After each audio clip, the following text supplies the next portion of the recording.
சலாம் சஜாத்திர எல்லோரும் நலமாக இருக்கீங்களா? நான் இன்றைக்கி உங்களுக்காக செய்து காட்ட போகிற ரெசிபி ஆலு பரோத்தாங்க. அதாவது உருளைக்கிழங்கு ரொட்டி. ரொம்ப ஈஸியான சுவையான இந்த பராத்தாவை அப்படியும் சாப்பிட்லாம், தேவைப்பட்ட கிரேவி பச்சடி இது கூடவும் சேர்த்து சாப்பிட்லாங்க. குழந்தைங்க மட்டும் இல்லைங்க, பெரியவங்களும் ரொம்ப ரொம்ப விரும்பி சாப்பிடக்கூடிய இந்த ஆலு பராத்தாவை பார்க்குறதுக்கு முன்னாடி தப்பாக் ரெசிபி சேனலை சப்ஸ்கிரைப் பண்ணாதவங்க சப்ஸ்கிரைப் பண்ணிடுங்க. அருகில் இருக்கும் பெல் ஐக்கோனையும் கிளிக் பண்ணிடுங்க. ஸ்கிப் பண்ணாமல் முழு வீடியோவும் பாருங்கள். வாங்க வீடியோக்குள்ளே போகலாம்.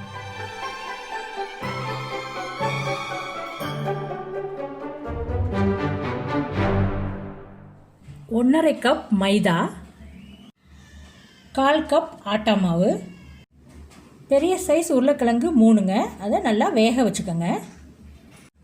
மல்லி இலை 1 கைப்பிடி, கருவேப்பிலை 1 கைப்பிடி, ஒரு பெரிய வெங்காயம், ஒரு பச்சை மிளகாய், இஞ்சி பூண்டு பேஸ்ட் 1/4 டீஸ்பூன், மிளகாய்த்தூள் 1/2 டீஸ்பூன், கரம் மசாலா 1/4 டீஸ்பூன், மஞ்சள் தூள் 1/2 டீஸ்பூன், நெய் 2 டேபிள் ஸ்பூன், எண்ணெய் தாளிக்க தேவையான அளவு, உப்பு தேவையான அளவு.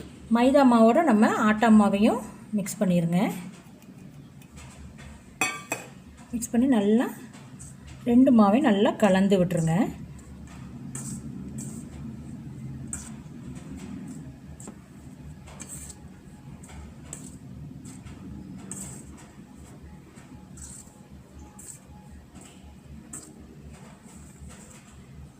இந்த மாதிரி நல்லா கலந்து விட்டுட்டு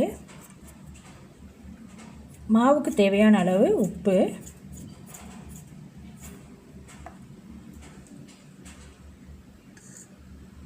ஒரு டேபிள் ஸ்பூன் எண்ணெய்,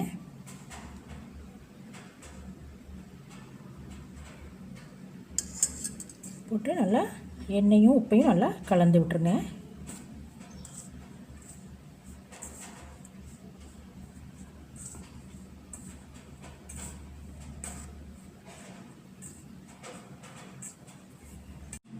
இப்போ மாவு நல்லா கலந்தாச்சுங்க.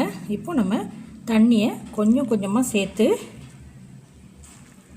சப்பாத்தி மாவு பதத்தில் நல்லா பிசைஞ்சிக்கணுங்க.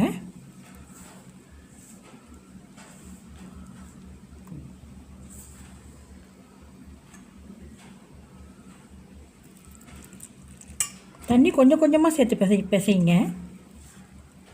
மாவு நல்லா பிசைஞ்சாச்சு பாருங்கள், நல்லா பஞ்சு மாதிரி இருக்குங்க. இதை லைட்டாக எண்ணெய் போட்டு மாவு காயாமல் இருக்கிறதுக்கு ஒரு 1/2 மணி நேரம் மூடி போட்டு ஒரு 1/2 மணி நேரம் ஊற வச்சுருங்க. மாவு 1/2 மணி நேரம் ஊறுறதுக்குள்ளே நம்ம உருளைக்கிழங்கு மசாலாவை நம்ம ரெடி பண்ணிக்குவோம். முதல்ல கிழங்க வேக வச்சுக்குவோங்க. நம்ம கிழங்கு நல்லா வேக வச்சு நல்லா மசிச்சு வச்சுருக்கோங்க. இதோட கிழங்குக்கு தேவையான அளவு உப்பு, மஞ்சள் பொடி, கரம் மசாலா, மிளகாத்தூளை சேர்த்துருங்க. சேர்த்து நல்லா மிக்ஸ் பண்ணி விட்டுருங்க.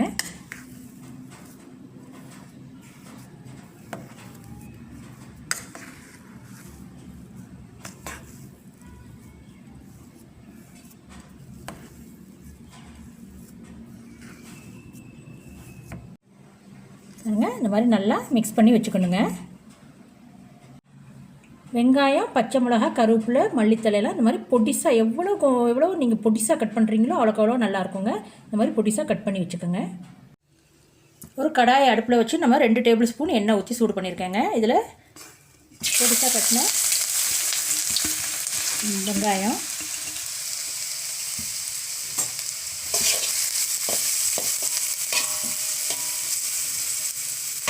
வெங்காயம் பாதி பொரிஞ்சோன்னே இஞ்சி பூண்டு பேஸ்ட்டை போட்டுடணும். வெங்காயம் பாதி வதங்கிடுச்சுங்க. இப்போ இஞ்சி பூண்டு பேஸ்ட்டு சேர்த்துருங்க.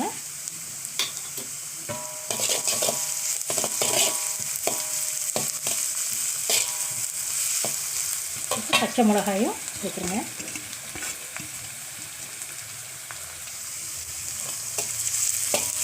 சேர்த்து கொஞ்சம் வதங்கணுங்க.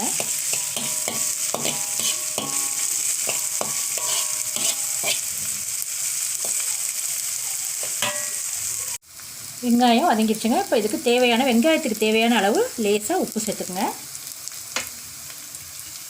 கருவேப்பிலையும் சேர்த்துருங்க.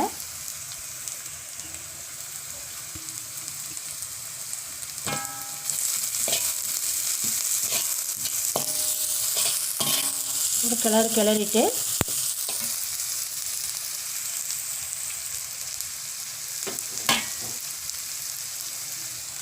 உருளைக்கிழங்க சேர்த்துடலாம்.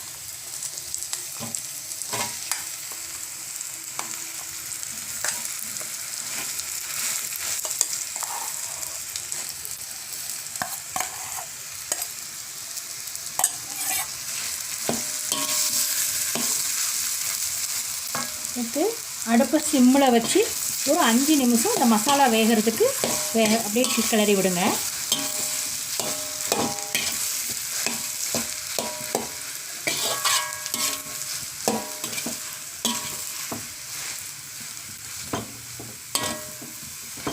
உருளைக்கிழங்கு நல்லா மசிச்சு விட்டுறணுங்க.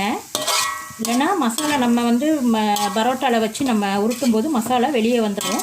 அதனால் உருளைக்கிழங்கு எந்த அளவுக்கு மசிச்சு விட்றீங்களோ அந்த அளவுக்கு உங்களுக்கு தேய்க்கிறதுக்கு சுலபமாக இருக்குங்க.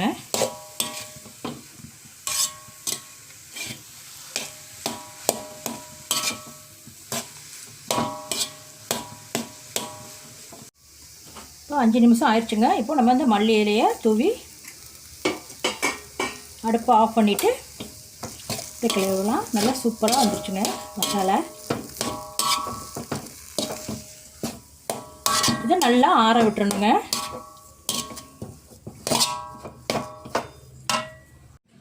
இப்போ மாவு அரை மணி நேரம் ஊறிடுச்சுங்க. திறந்து பார்க்கலாம். பாருங்கள், நல்லா சாஃப்டாக நல்லா ஊறி இருக்குங்க. இதை நம்ம இப்போ உருண்டை பிடிச்சிக்க போகிறோம். லேசாக இன்னொரு தடவை பிணைஞ்சு விட்டுக்குங்க.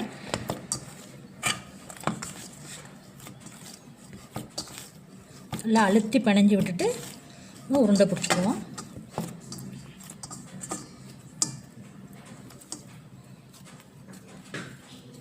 நார்மல் சப்பாத்தி மாவை விட கொஞ்சம் உருண்டை பெருசாக பிடிச்சிக்கணுங்க. இந்த மாதிரி கிழங்கும் நல்லா ஆறிடுச்சுங்க.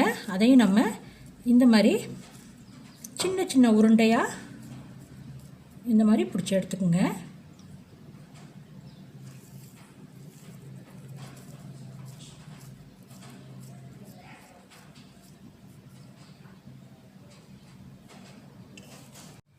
இப்போ நம்ம ஒரு கிண்ணியில் மைதா மாவு எடுத்துக்குவோம். இந்த மாதிரி சப்பாத்தி கட்டையில் போட்டுட்டு ஒவ்வொரு உருண்டையாக மாவில் இது பண்ணி உருட்டிங்க. ஆரம்பத்தில் நல்லா மொத்தமாகவே உருட்டிக்குங்க.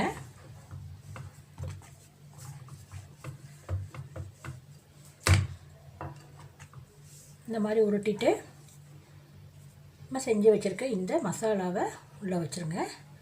உள்ளே வச்சுட்டு நல்லா மூடி இந்த எக்ஸ்ட்ரா இருக்க மாவை நம்ம கிள்ளி எடுத்துடலாம். கிள்ளி எடுத்து நல்லா மறுபடியும் நல்லா இந்த மாதிரி உருண்டை பிடிச்சிக்குங்க. இப்போ இந்த மாதிரி நல்லா மெல்லிசாக தேய்க்கணுங்க.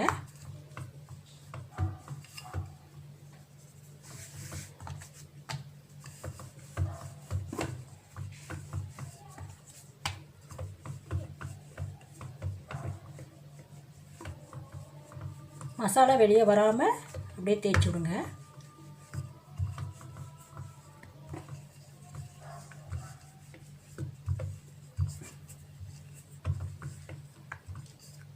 பார்த்திங்கன்னா இந்த மாதிரி பாருங்க, இந்த மாதிரி தேய்ச்சிக்கணுங்க. தோசை தவாவை அடுப்பில் வச்சு சூடாக்கியிருக்கேங்க. இதில் லேசாக நெய் போட்டுட்டு இந்த பராத்தாவை நம்ம வேக வைக்கணும். அடுப்பை சிம்மில் வச்சு பொறுமையாக வேக வச்சு எடுங்க. உங்களுக்கு நெய் வேணாம் அப்படின்னா எண்ணெய் கூட போட்டு நம்ம வேக வச்சு எடுத்துக்கலாங்க. மேலே ஒரு 2 சொட்டு நெய் நெய் சேர்த்து செஞ்சால் கொஞ்சம் வாசனையாக டேஸ்டியாக இருக்குங்க. ஒரு பக்கம் நல்லா வெந்ததுக்கப்புறம் திருப்பி போடுங்க. ஒரு பக்கம் வெந்துருச்சுங்க. இப்போ திருப்பி போடுவோம். பாருங்கள், நல்லா கோல்டன் ப்ரௌனில் இந்த மாதிரி அந்த பக்கத்தையும் வேக வச்சு எடுத்துருவோம்.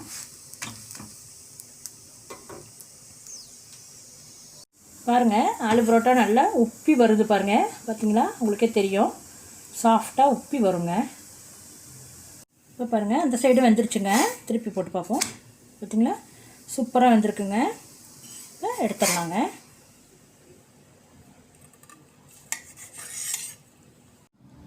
சூப்பரான ஆலு பராத்தா, அதாவது கிழங்கு ரொட்டி ரெடிங்க. பாருங்கள், நல்லா உள்ளுக்கு கிழங்கு நல்லா ஸ்ப்ரெட் ஆகி எவ்வளோ சூப்பராக இருக்குன்னு. இதை சாப்பிட்டா அவ்வளோ டேஸ்ட்டாக இருக்குங்க. நீங்களும் வீட்டில் இதை காலை டிஃபன், இரவு உணவுக்கு செஞ்சு கொடுங்க. சாப்பிட்டுட்டு அடிக்கடி செஞ்சு கொடுக்க சொல்லி கேட்பாங்க.